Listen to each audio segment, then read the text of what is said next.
Tom, I know you don't usually do interviews, but this interview series is really to showcase the incredible thought leadership we have inside of our Hunger Project investor community. So why did you choose to get involved in the Hunger Project? So I got involved in the Hunger Project through a good friend of mine, a guy named Rick Ball, who's on the development board. And Rick is a very senior executive at Morgan Stanley. And so he sort of got me involved very slowly, started to explain to me all about the philosophy behind the Hunger Project, which is really not about giving, but about enabling people to help themselves. And so I think as someone who's in business and someone that really respects the rules of economics and demand and supply, it's something that really appealed to me, that the world's problems aren't going to go away by just a simple give out, and that the principles behind helping people help themselves was something that really attracted me to it. You've been to Bangladesh on a leadership trip and you've seen entrepreneurship in action there. What did you learn?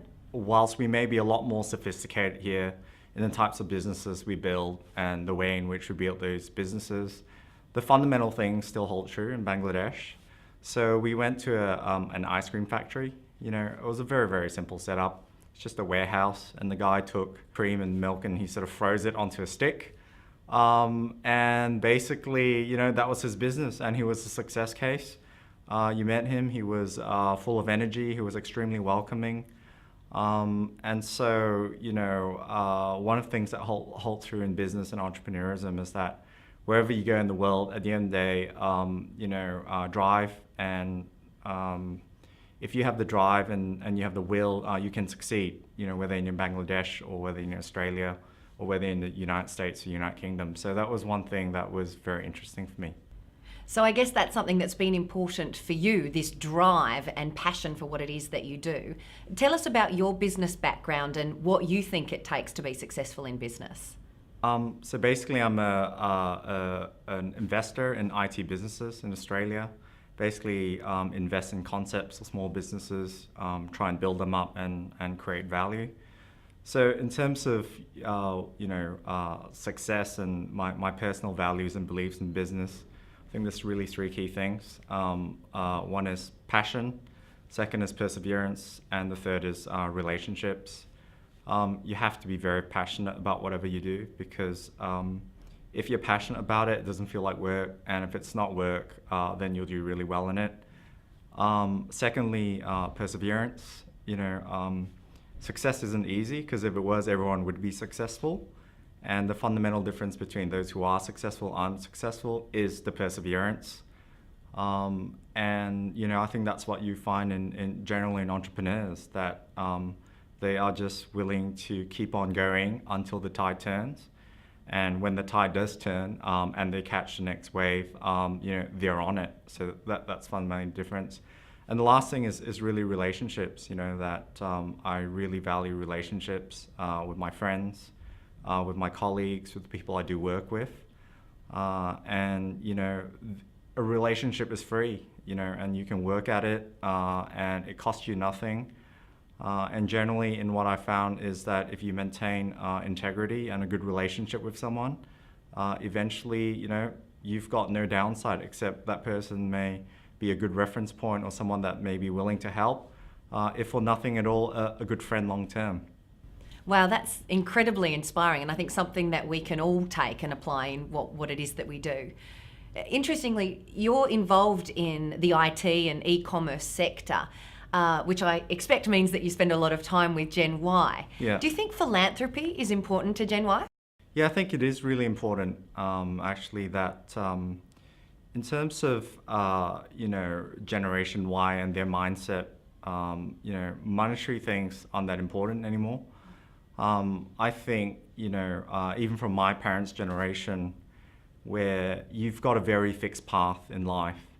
So you get a job, you get married, you join an accounting firm, and in 25 years you become partner. And after 25 years, you retire to your beach house in Queensland.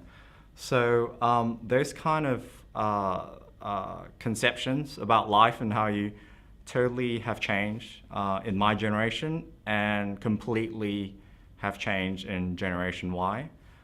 It's a very transient generation. You know, they are happy to be earning great money at a big corporate and then sort of just saying, well, I've decided I want to go backpacking in Europe. And it's about total quality of life. And in that, of course, they hold very true high values and ethics. And philanthropy is a big part of it. And, you know, it's fair to say also that, you know, beyond just giving, they're very astute. You know, it's the information generation. They're on the internet. They read press stories about how, you know, every 80 cents you give goes to a head office or something like that. So they're very, very astute in the way they want to give. They want to feel involved when they give. So it's not also about money. So, you know, all the concepts of which the Hunger Project stand for are something that should really appeal to them. How has being involved with the Hunger Project changed you personally? The first thing is there's just a great group of people behind it. On the board, investors. I have made lifelong friendships, I can say, through the Hunger Project itself. And it's very low key, you know. I think a lot of people who are, for want of a better word, in leadership positions all the time in work, sometimes like to not be in that position when it comes to something they're passionate about, something that they're personal about. And charity's one of that. You know, we're not on TV running ads 24 hours a week. We're not in the newspaper doing a 99-cent drive or something like that. It's a very low-key but very influential and leveraged charity. So in terms of how it's changed me, you know, I think you are definitely grateful for everything you have. And there's so many cliches about charity, but, you know, in a place like Bangladesh, where, you know, clean water is a luxury, and safety is a luxury, and education is a luxury, you just sort of figure out, you know, how lucky you are every day, and, you know, what little you give is so meaningful and so leveraged to these people. Going to Bangladesh has obviously touched you very deeply. For those of us who haven't been on a trip like that, what can we learn from what you saw in the villages there from these men and women? Hope. That's definitely the word. You know, we take it for granted every day. You know, I have friends who are, you know, many of us would envy in terms of material wealth, and they wake up and they complain, and this is so and this is bad, and that didn't really work out. But you go into a village there, and they've got no running water, they've got no bed or mattress, you know, they're on mud floors, they're sitting by a tree. But when the bus rolls in, the community hall gets filled, and every one of them comes with an absolute warm welcome. And you can see hope in their eyes, and hope and happiness to engage with you as someone that's foreign, to see the things that you've brought, to share and exchange ideas. And, you know, I think that's the most powerful thing that we can learn from them, that despite their surroundings, there's still so much hope of all ages, you know, from the 5-year-old to the 65-year-old lady you see. When you go and greet them, they're warm, they're happy to see you, and, you know, yes, they can make a difference. They are absolutely ready to make a difference at any age.